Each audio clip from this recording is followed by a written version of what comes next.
This property is a pretty neat property. It's a property that a friend of mine was able to get me permission on. It's another one of those really gently rolling CRP farms, and this one actually had less cover on it than I was used to. It just had one 50-60 yard wide draw that ran through the center of it. But one thing I found with CRP properties is accessibility is awesome, and they're always full of big deer. CRP farms are really appealing to big deer in my eyes, just for the simple fact that they can get away. They have so many exit routes on a CRP farm. They're always hidden for the most part. It's great thermal cover. If we don't get too much snow here in Iowa, they just seem to stack into these warm season grass farms. Every time I see a big CRP farm, I always think that is probably a big bug magnet, and there's probably a good one in there.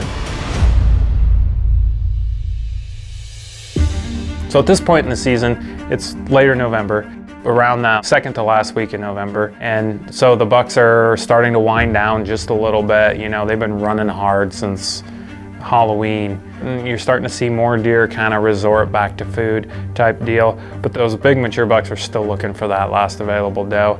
And especially on these CRP farms, it just seems like they make big circles in these farms and they're constantly looking. So we were really excited to get down in the cover and just see what was going to unfold.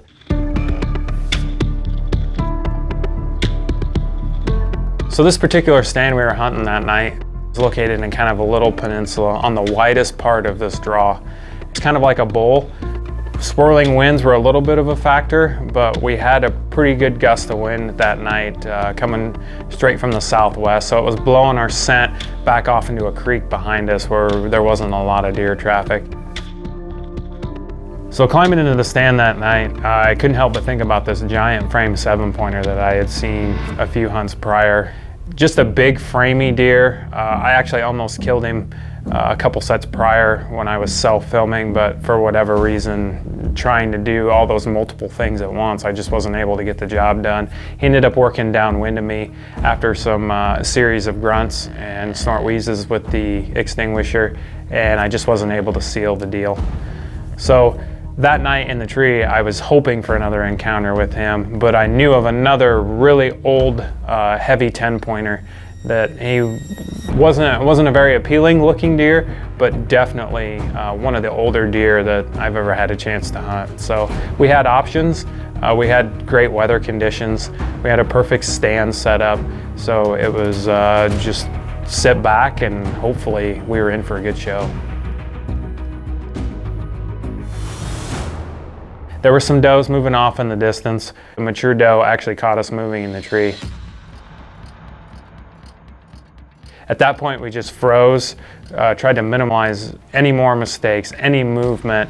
At that point in time, the thought runs through your mind of don't even make eye contact, you know, you're busted.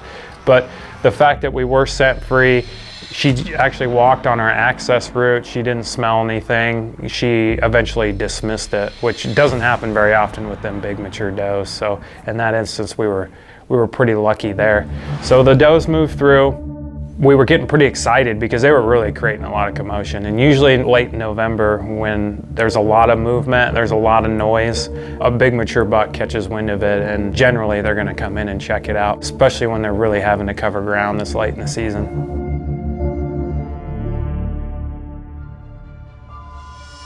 But I happened to look up and I seen that big old 10-pointer.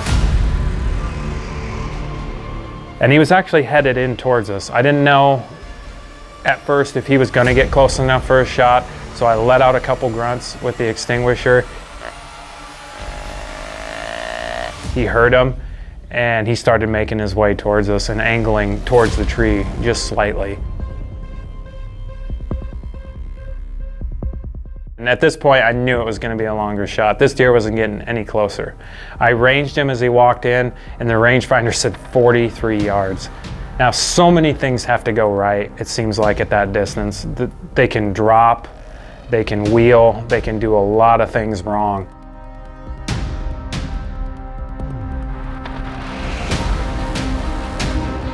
He came in, he broke cover. I drew back and I let the arrow go.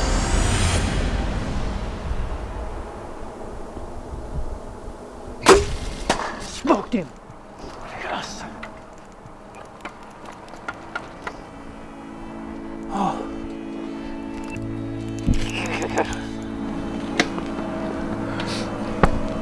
Oh. How awesome was that? 43 yards. Oh my God. I think I center punched him. I think I hit that offside shoulder. It hit him hard. Shaking. That is an old deer. I mean, just by the blood. I mean, there's blood. I think I did a number on him, but I'm just looking up here and I can see so much more blood on the switchgrass up here. So we're gonna follow this and we're gonna see. There he is. Yes, there he is. Yes. What a tank. What a old deer. Out of curiosity, I had the teeth sent in to be analyzed, and it came back that this deer was actually 10 years old. And to wonder, you know, what did he look like at 6? You know, what did he look like at 5? You know, in his prime, you know, he had to have ruled this place. You know, you just, so many things have to go right for a deer to be of that age class. Outsmarting a big old mature deer like this is just, doesn't get any better than that, regardless of how many inches of antler they've got.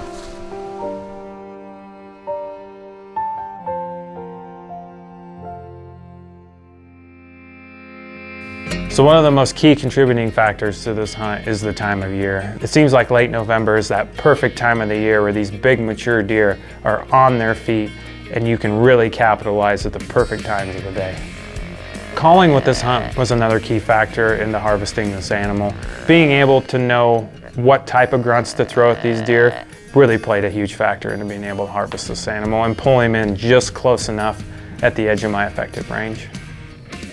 To see this deer, to see how funky he really was, to see the discoloration in the antlers, it was something special. To have Nicolette behind the camera and film her first buck kill with me was a hunt that we'll soon never forget. Well,